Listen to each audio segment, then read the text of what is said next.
It's your boy Radiant. Hello everyone, welcome back to episode 6 of Pokemon XD, Gale of Darkness. Last episode we met these colorful folks, and in this episode we're taking them on. We're going to be starting here with this fine gentleman, who we will see is Cypherpeon Yellow 6. He will start with an Electrok and a Chinchou, and I picked him very first because in case of the outfit wasn't a giveaway, this guy happens to have a Pokemon that will be added to our team. He has a Shadow Pokemon. For now though, I actually start with a pretty basic, just getting through that. I wasn't in a particular hurry because early game Pokemon start off very, very slow, doing a lot less damage. It's not till you get towards the higher tiers of level 50 that you start having really fast games. But as it is, I'm currently just trying to take out the Pokemon, and I'm also just experimenting with moves because it takes you a while to get used to certain things when you have a new team. I'm not saying my Espeon is particularly new, but as you can see, like Marshmallow had just been purified, and I just had him out just to see what he could do. Just as this was literally the first real battle I was gonna have that had stakes that I needed to win. I guess I'm overgeneralizing. My point was I needed to beat this guy to get the next addition to my team, because the only one who's actually on my team on the roster right now is the Espeon. So I was just having people to fill out the slots, because you may as well have as many slots filled as you can in a Pokemon game, even if you don't plan on keeping them. So Ladybug was just out here to do some damage. Okay, as you can see, they really do pick on Ladybug. It looks like the AI for XD is both Pokemon will target a much lower damage character. Sorry, not lower damage. If you're significantly lower level, they'll target you. This actually means that Shadow Pokemon can get hit quite often if they're under level, and since Shadow Pokemon don't level up, you might have noticed that they don't have any XP bar, they have an experience bar. But, as you saw from the last episode, they regained all the experience they would have gotten when they were Shadow Pokemon. And here we have it! Mareep is a Shadow Pokemon, and this is in fact going to be a member of my team. Mareep isn't a bad Pokemon. Apparently this is one of the most commonly used early electric types in Pokemon Gold, Silver, and Crystal. Probably because an early electric type is fun. And Mareep is a little different. Most electric types are really fast, like say Pikachu, Jolteon, all that. Mareep is actually really slow, but in return for that, Mareep is actually quite bulky, which is going to be useful for my overall team strategy. Yeah, aside from maybe Espeon and maybe one other type, most of my teammates will be relatively bulky. And what does bulky mean? Well, bulky means high special defense and high defense, HP, and special defense. Mostly so that way they're capable of taking more than a few hits, and in a game of double battles, sweeping strategy is a lot more difficult. Since even if my Espeon had Psychic and really high special attack, which Espeon will eventually, you can only knock out so many Pokemon before the other team gets enough chip damage in for Espeon to be in the red. So I'm instead favoring a lot more of my teammates to be able to tank hits and maybe deal out either high damage in bursts, or well, you'll see how it goes as we develop in the game, because as it is, you obviously can't see much of my team strategy since you only see Espeon. I just may as well say that Espeon is going to be a bit of the more unique one, since Espeon is fast with high special attack and not too much defensive abilities, but that's fine because honestly it's fine to have one Pokemon whose main job is to do damage, and honestly Espeon isn't even going to stay as the default damage dealer by the end. Alright, so here we are. We're going to be throwing a snag ball, which I think I got lucky with that paralysis on Lick. Yay! I caught him. Mareep has been caught. It's very important that if you're fighting a enemy with a shadow Pokemon, it's important to remember that if you lose a Pokemon, even if you snagged it, you don't get to keep the Pokemon. And any balls you use are still considered consumed.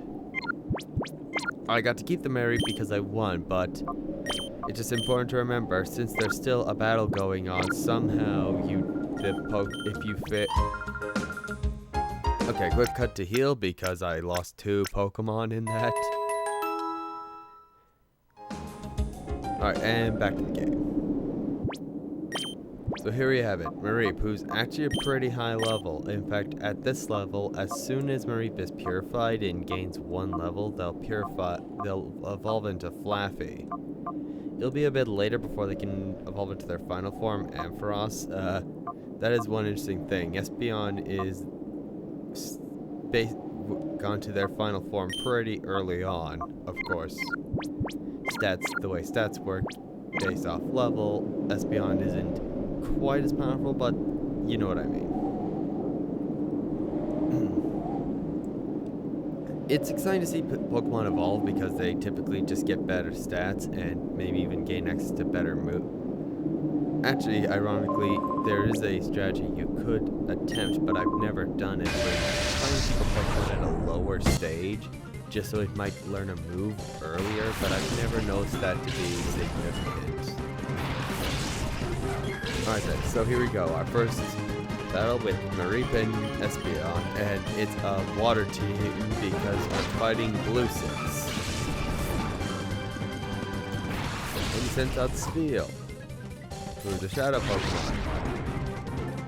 So some of you are curious if I'm going to be grabbing that Spiel, but unfortunately, we're going to be, it'll be a little bit longer till I get a full team members, because I think that my team very specifically, I'll still purify and keep other teammates around, other shadow Pokemon around, just because they're useful. But as of this moment, as I said earlier, even if I have Spiel in the party, he's not part of the team. And I'm not trying to diss Spiel, but I actually have another ice water type in mind. Nice. We'll get to that when we get to that, but as it is, just know that Espeon and Mareep are pretty solid teams, and just everyone else will basically be there in case if I feel like I need extra numbers or I need someone to tank ahead. Shadow Pokemon are useful in the sense that they can take out regular Pokemon with their super effective moves. However, as the main drawback is that you have to keep catching new ones because they can't level up. They'll never catch up. So that means there's no point in keeping a shadow Pokemon for particularly long. In fact, sometimes you're in a scenario where you catch a shadow Pokemon and it's still not useful because if you're about to go against, say, a boss.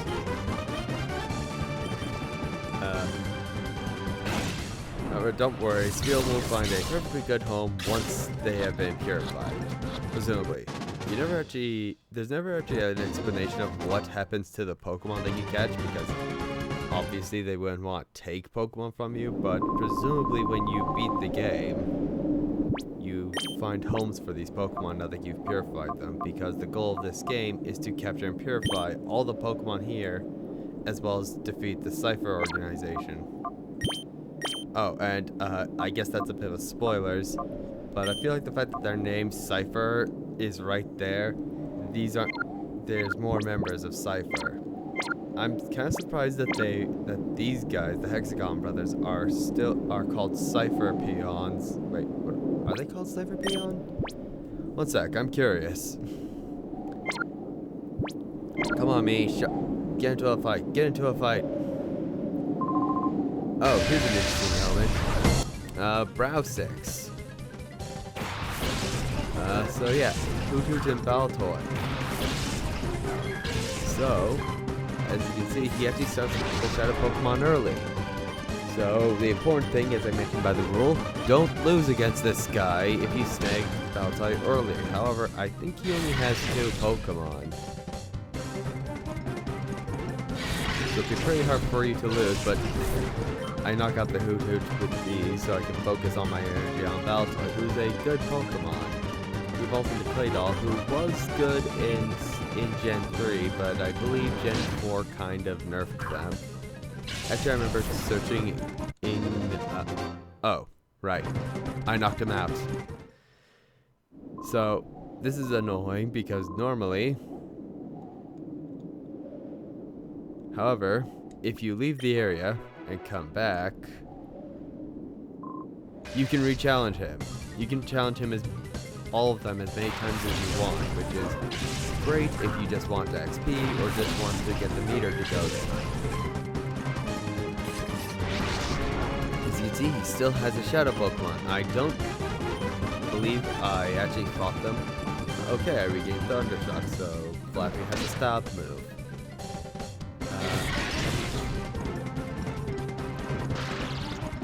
I actually managed to paralyze a ground type, which is pretty lucky.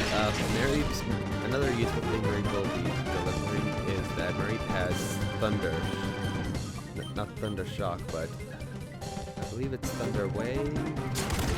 Basically, Marie will be able to temporarily paralyze Pokemon in addition to static paralyzing Pokemon. This is useful because since I have to capture them in a battle, you're going to want to increase your odds as best you can. I actually plan on using Sleep in later battles just because I'll be catching more evolved Pokemon, which they'll have a much lower capture rate. And of course, when you still have Shadow Pokemon, are a lot harder to catch them at higher levels. You'll see what I mean as we get in higher levels, but while this looks easy for now since I'm just capturing first stage evolutions, catching evolved Pokemon while they have super effective moves, it becomes quite difficult, which is another reason why I'm using evolving Pokemon. You can't stack resistances since Shadow Pokemon don't have those. So the next best thing is to just have Pokemon with really high defensive stats, so the damage calculation is a lot lower. For those of you that don't know, Pokemon actually has a very extensive formula for how much damage an attack does. It looks very complicated, but the bottom line is high stats, type effectiveness, and high base power help out a lot. Those are the things you really want to go for if you just want to do raw damage. Obviously, things like same type attack bonus and item boosts, which later we can get into, will help out as well. But as it is, you're just going to want to be stacking damage. Of course, I can't really do that because I have very few moves. Alright, we got Oddish and that, so I have a Grass. Unfortunately, so I'm just going to be using what I think will work. I love it. Bite, ironically, has to be my closest thing to a stab attack since what's the one special move I have access to. Once I learn Confusion, it gets a little less annoying, but as it is, early game is on.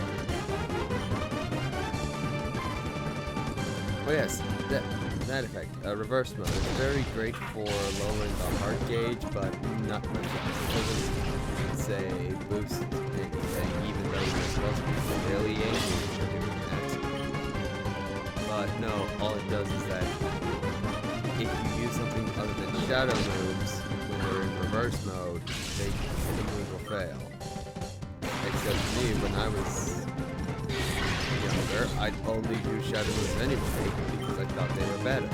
They don't use power points, and they're always super effective.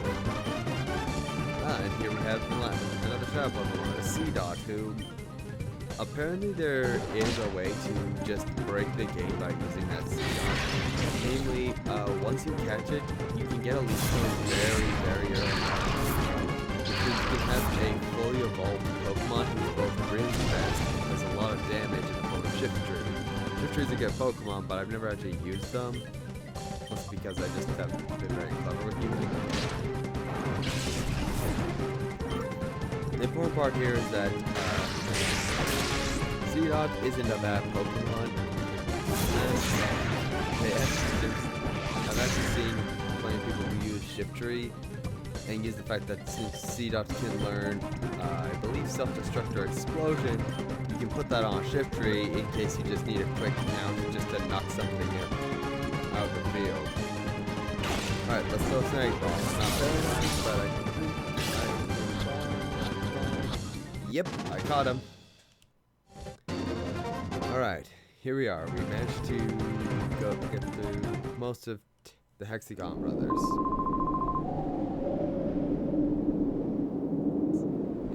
I think I'm just counting off who I have left, and if I need to heal.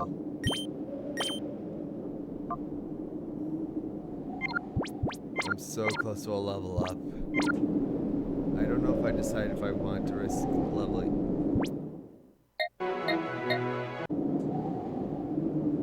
Okay, well,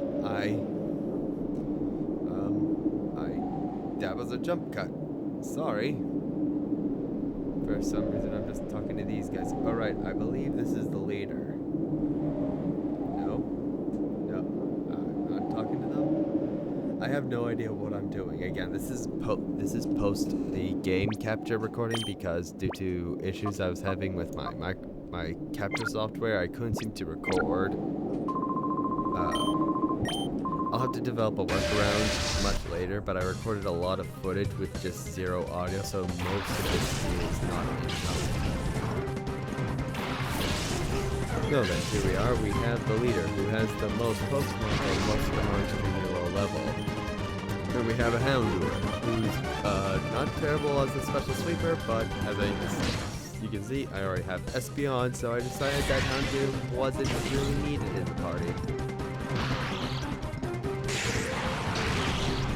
Honestly, I did have a slight strategy in mind very early on when I was playing this run, but I was basically seeing if I could get a lot of use out of Sunny Day, maybe even, but it never really turned out quite that well, and I just found there were better strategies. I might actually end up making a Rain Dance team, and I know that you see those a lot, but that's because Rain Dance just honestly does more than others. Oh, no more tackle?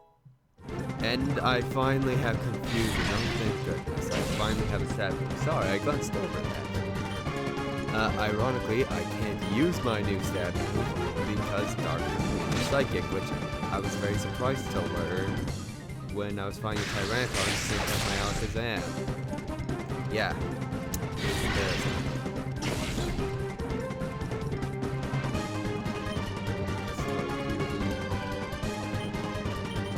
I believe I'm just trying to chip it down so that I can just slowly... There we go. Uh-oh, do I kill it? I kill it. I guess I underestimated how my Pokemon there. I figured, oh, well, just one quick cut and I can try it again.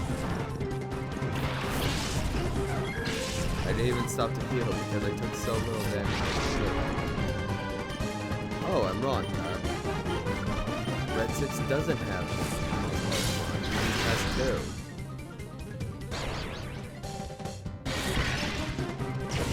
Okay, so let's be on very well. Finish them off. So now I just need to be a lot more careful.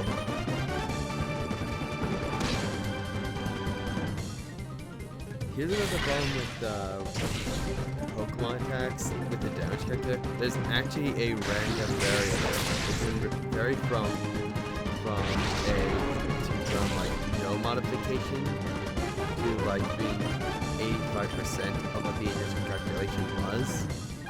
That sounds weird, but basically it picks a number between 85 and 100, and that'll add basically a damage. So if you're really lucky, you will do max. The maximum you can do is basically 0 reduction versus a more 15% reduction in damage.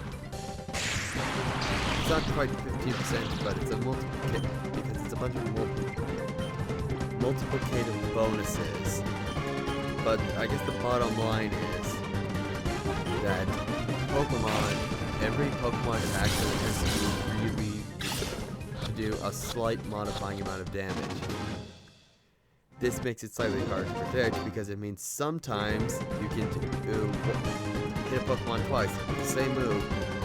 Maybe once you get a low roll, and the next time you get a high roll. Alright.